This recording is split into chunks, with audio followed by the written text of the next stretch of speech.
Apakah benar kalau orang Arab zaman dulu itu adalah orang-orang yang bodoh?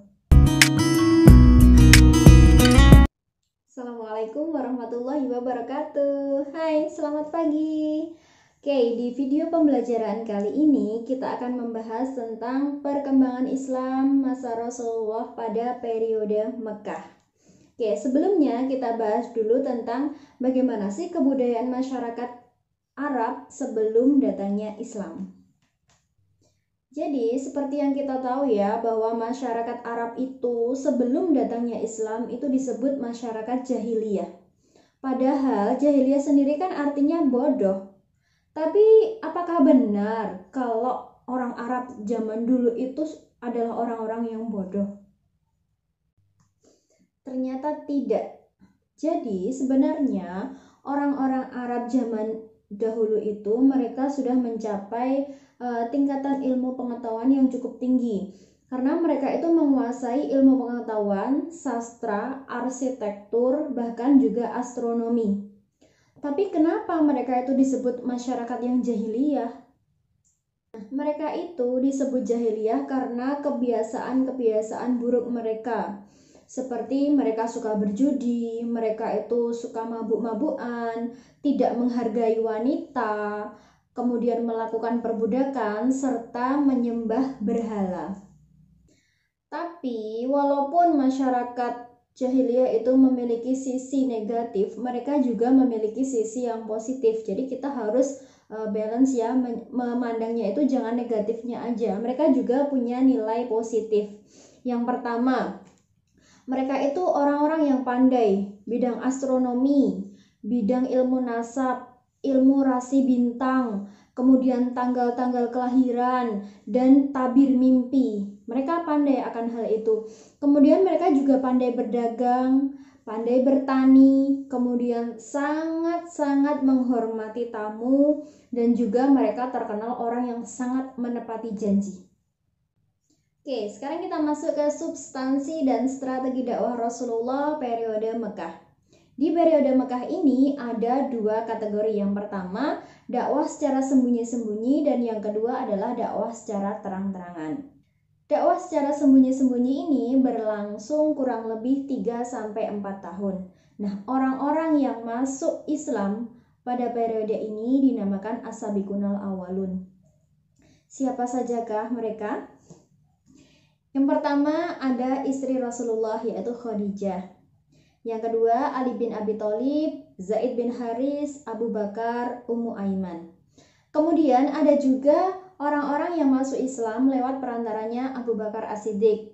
Di antaranya adalah Abdurrahman bin Auf, ada Abu Ubaidah bin Jarrah, kemudian ada Utsman bin Affan, Zubair bin Awam, Sa'ad bin Abi Waqqas, Arqam bin Abi al-Arqam, Fatimah bin Khattab, Talhah bin Ubaidillah, dan lain sebagainya. Selanjutnya, dakwah secara terang-terangan. Jadi, setelah Rasul melakukan dakwah secara sembunyi-sembunyi tadi, kemudian turunlah wahyu dalam Al-Quran, Quran surat Al-Hijr ayat 94 yang menyerukan agar Rasulullah itu melakukan dakwah secara terang-terangan. Nah, ketika itu Rasul melakukan dakwah secara terbuka di Bukit Sofa dan memanggil seluruh suku yang ada di Mekah. Nah, di Bukit Sofa tersebut Rasul menyerukan agar orang-orang tersebut menyembah Allah, kemudian mereka meninggalkan berhala-berhala mereka, Lata, Uzza, Manat, Hubal, dan berhala yang lainnya. Kemudian Rasul juga memperingatkan tentang siksa di hari kiamat. Tetapi ada orang yang amat sangat menolak seruan Rasulullah tersebut. Dia adalah Abu Lahab. Selain menolak, Abu Lahab itu juga bahkan mencaci maki Rasulullah. Nah, seketika itu juga turunlah wahyu dalam Quran surat Al-Lahab yang menceritakan bahwa Abu Lahab nantinya akan disiksa, kemudian akan mendapatkan balasan yang pedih. Nah, setelah peristiwa di Bukit Sofa tersebut, kemudian caci makian terhadap Rasulullah oleh Abu Lahab, dan turunlah wahyu Quran surat Al-Ahzab itu tadi, orang-orang atau pemimpin Quraisy itu bereaksi, kemudian mereka itu melakukan berbagai cara. Yang pertama, mendatangi Abu Thalib atau pamannya Rasul. Karena saat itu Rasul di bawah asuhan pamannya, orang-orang Quraisy itu membujuk Abu Thalib agar Abu Thalib itu menghentikan Rasul untuk berdakwah. Tetapi hal itu tidak berhasil. Kemudian orang-orang Quraisy itu menggunakan cara yang lain juga. Karena ngomong secara baik-baik itu tidak bisa, kemudian orang-orang Quraisy itu tadi mengancam. Jadi mengancam Abu Thalib agar Abu Thalib itu pokoknya harus membujuk Rasulullah biar menghentikan dakwahnya. Nah, karena diancam terus oleh orang-orang kafir itu tadi, akhirnya Abu Thalib memanggil Rasulullah.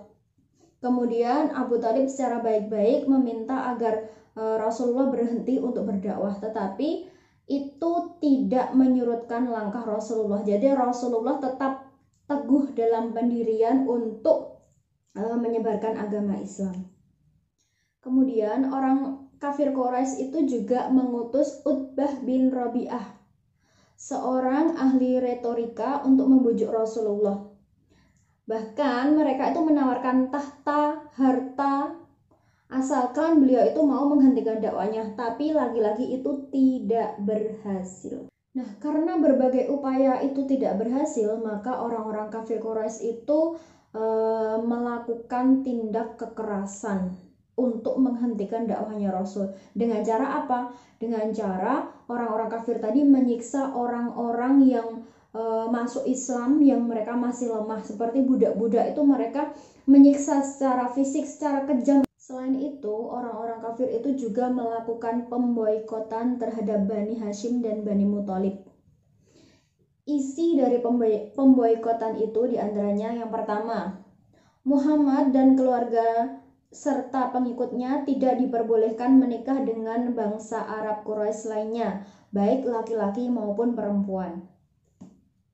Yang kedua, Muhammad dan keluarganya serta pengikutnya tidak boleh mengadakan hubungan jual beli dengan kaum Quraisy dan lainnya. Yang ketiga, Muhammad dan keluarganya serta pengikutnya tidak boleh bergaul dengan orang Quraisy dan lainnya.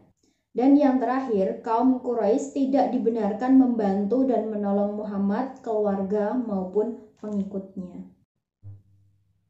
Nah, itu tadi sedikit gambaran tentang substansi dan strategi dakwah Rasul di masa periode Mekah.